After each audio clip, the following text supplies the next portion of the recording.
बीवी के लिए राम सेतु और ताजमहल इतिहास बन जाता है, लेकिन एक लड़की की आत्मा को मुक्ति दिलाने के लिए मंदिर बनाने निकले हो ना।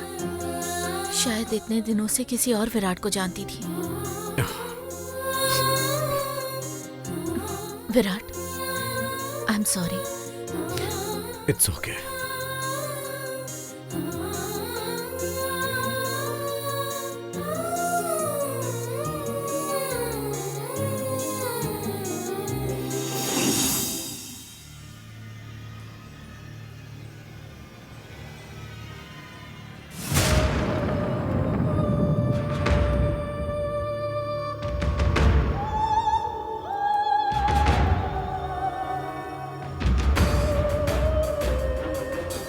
वो नवरत्नों से बना हुआ सिंहासन मुझे चिल्ला चिल्ला कर पुकार रहा है। नागलोक के सर्पराज्य मुझे महारानी कहकर पुकार रहे हैं, ऐसा आभास हो रहा है। उन वासुकियों के साथ साथ मेरा जयकार करके मेरे सामने सर झुकाकर खड़े हैं, ऐसा भ्रम हो रहा है। हाँ, और कितने दिन मुझे कल्पनाओं और भ्रम में जीना होगा तक्ष। हाँ, बोलो तक्ष। बहुत ही जल्द देवी, आपके सारे सपने पूरे हो जाएंगे, चिंता मत कीजिए। पूरे होने ही चाहिए तक्ष। पहले हमें ये पता करना होगा कि उस चन्नम्मा की बेटी कौन है। प्रयत्न जारी है देवी, हमारे गुप्तचर चारों तरफ नजर जमाए हुए हैं और जल्दी ही वो उसे। सर्पणिका देवी की जय हो। क्या बात है? वासुकी की ओर से योद्धा आया हुआ है। अंदर भेजो उसे। कैसी आज्ञा रानी। सर्पणिका रानी की जय हो। तक्षक के कहने के मुताबिक मैं हिसाब किताब कर रहा था, उस समय ग्रीष्मचारी मंदिर के कंगन के साथ गायब हो गए। अच्छा, वो कहाँ गए? ये तुमने देखा क्या? नहीं देवी, वो बहुत देर तक सोचते हुए चहलकदमी कर रहे थे और पलक झपकते ही वो गायब हो गए। अच्छा, ठीक है, अब तुम जा सकते हो। ठीक है महारानी। तक्ष देवी, उस मंदिर के कंगन में कोई रहस्य मार्ग तो नहीं है ना? मंदिर का कंगन, हाँ, 2 जगह पे प्रवेश कर सकता है, ऐसा मैंने सुना था। पहला सूरलोक, दूसरा भूलोक। हाँ, हाँ, भूलोक में ही होगी वो। भूलोक में ही होगी तक्ष। भूलोक में? हाँ, उस ग्रीष्माचार्य ने भूलोक में ही कहीं उसे छिपा कर रखा होगा। अगर वो भूलोक में पली बड़ी है तो फिर वो जननी से भी अधिक शक्तिशाली होगी देवी। कैसी शक्ति? अपने अंदर की ज्वालामुखी को देखकर डर रही थी उस पहाड़ से बढ़कर और सागर सी विशाल नहीं है। उस पहाड़ को सागर में गिरने दो, ज्वालामुखी की आग को बढ़ने दो, कोई समस्या नहीं होगी। हाँ, उसकी शक्ति और सामर्थ्य को मात देना मेरा कर्तव्य है। इसके लिए मैं हमेशा तैयार रहूंगी। पहले उसे ढूंढने का कार्य पूरा होना चाहिए। आदेश दीजिए देवी।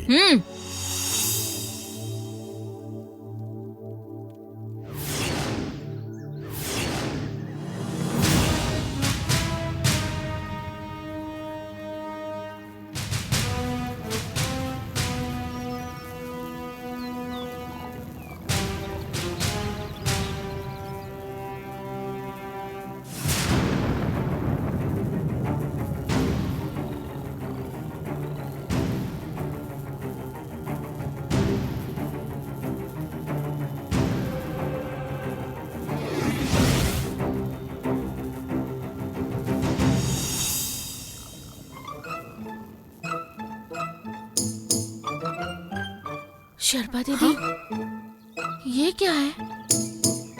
पापा ने इतने बड़े लेवल की सीक्रेट पेंटिंग की है। हमारे घर में, हमारे ही गोडाउन में इतना बड़ा रत्नागिरी रहस्य है, मुझे यकीन ही नहीं हो रहा है। खिलाड़ी है पापा। शर्मा दीदी, हाँ, चलो ढूंढते हैं, तुम उस तरफ जाओ। हाँ।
शर्मा दीदी, हाँ, हाँ, शर्मा दीदी ब्लूप्रिंट मिल गया। चलो हमारा काम हो गया।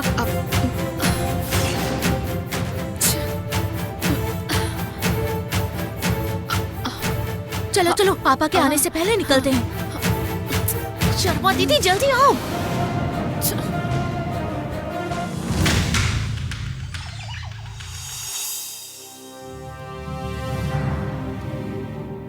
बेटी, सिंहासन के ऊपर बैठकर तुम रानी बनोगी, सबके आंसू पोंछने वाली मसीहा बनोगी, हर एक की रक्षा करने वाली महारानी बनोगी। ऐसी प्रशंसा करके जो इच्छाएं तुम्हारे दिल में नहीं थी, वो इच्छाएं मैंने जगाई। अब तुम कह रही हो कि तुम रानी नहीं बनोगी बेटी, अपनी इच्छाओं का तुम नाश कर रही हो। मुझे माफ करोगी त्रिशला? आचार्य जी, आपको क्षमा करूं, इतनी बड़ी नहीं हुई हूं मैं, और आप क्षमा मांगो। ऐसी कोई बड़ी गलती भी नहीं की है आपने। मुझे रानी बनने की कोई इच्छा भी नहीं है। मेरे अपने, जिन्होंने मुझ पर आंखें बंद करके विश्वास किया, उनकी रक्षा करनी है। रानी बनना मेरे लिए कोई मायने नहीं रखता। मुझे सिंहासन भी नहीं चाहिए। सेनानी बनी, वो भी सिर्फ सेवा करने के लिए। एक बात तो सच है आचार्य जी, अगर मैं रानी बन भी गई तो मेरी इच्छा रहेगी हमारे लोक की रक्षा करना। सैनिक बनकर भी मैं अपने लोक के हित के बारे में सोच ही सकती हूँ। इतने सालों से आपने मेरी इतनी अच्छी तरह से परवरिश की है,